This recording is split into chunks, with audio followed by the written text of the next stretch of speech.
Kung naay panawagan karon si DILG Secretary John Vic Remulla, panawagan niya sa Kongreso nga mupanday og balaod batok sa mga tag-iya sa armas labi na kaning mga government issued Uyon firearms. ko, dili lang government owned, tanan bisa lang private.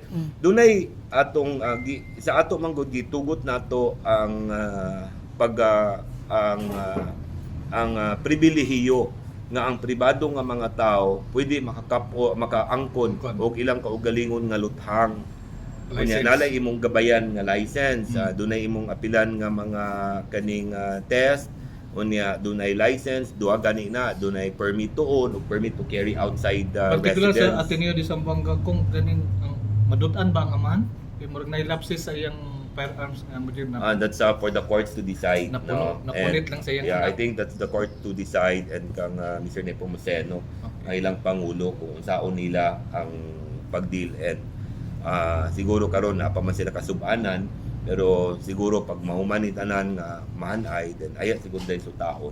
Kung balik-balikan nato tong sa pagpanday balaod kong sa mga firearms owner o sa plano ninyo karon dito. Yeah, ako I think mas istriktohon no and mas hingusgan to ang katubitawong pagpangita atong mga loose firearms, hugutan ba. Kung mainumdum ka dunay sa ila sa una katong program nila nga loose firearm, I think word nilang gamit was part sa tokhang na itong tuktokhang yung nga tuktukon ka nga sir naman kay pusil naka-register wala man ni ma-renew. I think angay nga ibalik ang program sa loose firearms and